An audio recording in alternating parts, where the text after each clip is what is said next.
Subscribe कीजिए A to Z of healthy life को, press कीजिए बेल आइकन को और पाइए लेटेस्ट वीडियो की जानकारी। 50 की उम्र के बाद आहार में शामिल करें ये 6 सुपर फूड, दिखेंगे जवान। आहार में जितना प्रोटीन दैनिक रूप से होना चाहिए उस आवश्यकता को पूरा करने के अलावा बुजुर्गों को अपने हर भोजन में 25 से 30 ग्राम उच्च गुणवत्ता वाले प्रोटीन को शामिल करना चाहिए। कुछ ऐसे खाद्य पदार्थ हैं जो कि हर उम्र के व्यक्ति के लिए अच्छे हैं, लेकिन 50 की उम्र के पार वाले लोगों के लिए खास फायदेमंद साबित हो सकते हैं। ढलती उम्र के साथ कई बीमारियां घेर लेने की आशंका रहती है और इस उम्र में ध्यान ना दिया जाए तो सेहत पर भारी नुकसान पड़ सकता है। बेहतर होगा कि खाने का विशेष ख्याल रखें।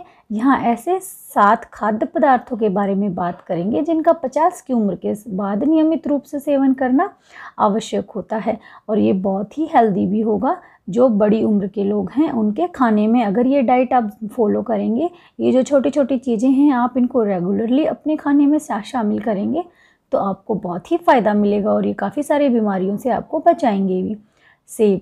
सेब का सेवन ब्लड शुगर के स्तर को कंट्रोल करके मधुमेह के खतरे को कम करता है, यानी कि डायबिटीज़ को कम करता है। इनमें औसतन 5 ग्राम फाइबर होता है जो कोलेस्ट्रॉल को कम कर सकता है।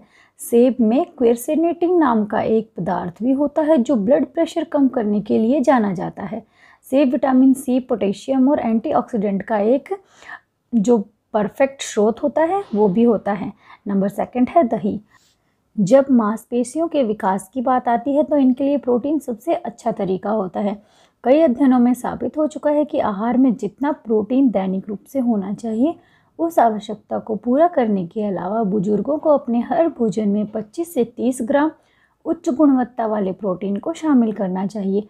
50 से अधिक की उम्र की महिलाओं और 70 से अधिक उम्र के पुरुषों को अपने कैल्शियम लेने पर विशेष ध्यान देना चाहिए। गाजर शरीर के हर हिस्से को लाभ पहुंचा सकती है, विशेषकर आंखें, मुंह, स्किन और हार्ट। इसका सेवन लो ब्लड प्रेशर और ख़राब कोलेस्ट्रॉल को कम करता है और रोगों से लड़ने की क्षमता को बढ़ावा देता है, साथ ही पाचन में भी सुधार लाता है। गाजर का नियमित सेवन कैंसर और हृदय रोग के जोखिम को कम करता है। इसमें फाइबर, विटामिन ए, बी8, सी, ई और के मिनरल्स जैसे आयरन, पोटेशियम, कॉपर और मैग्नीज और बीटा कैरोटीन सहित कई प्रकार के एंटीऑक्सीडेंट शामिल होते हैं। चुकंदर नियमित रूप से खाने से भरपूर मात्रा में विटामिन ए और सी, फॉलिक एसिड, फाइबर और कैल्शियम, पोटेशियम, मैग्नीज और आयरन जैसे मिनरल्स मिलेंगे।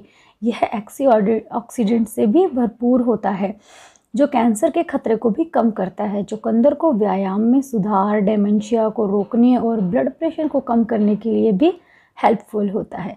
बीन्स, जैसे जैसे उम्र बढ़ती है टाइप 2 डायबिटीज़ और हाई कोलेस्ट्रॉल जैसी समस्याओं का खतरा बढ़ जाता है।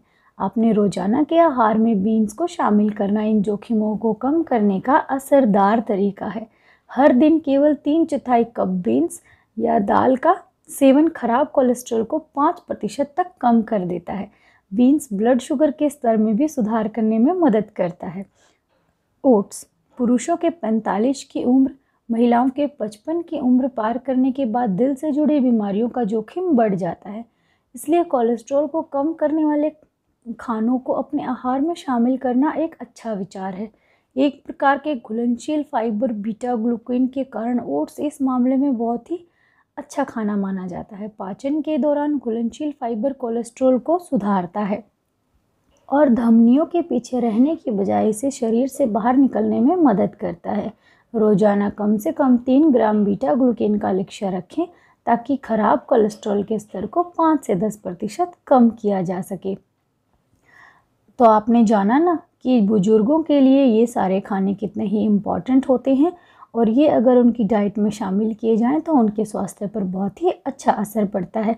लेकिन इसका ये मतलब नहीं है कि कोई ज़्यादा प्रॉब्लम हो रही है तो आप उन्हें डॉक्टर के पास ना लेके जाएं और ये सब खाना खिलाएं।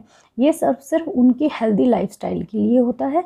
अगर कोई ज़्यादा प्रॉब्लम है तो आप डॉक्टर से ज़रूर संपर्क करें। और अगर ये जानकारी पसंद आई है तो अपने सभी दोस्तों के साथ शेयर करना बिल्कुल ना भूलें। तब तक हेल्दी रहें, खुश रहें। Thank you.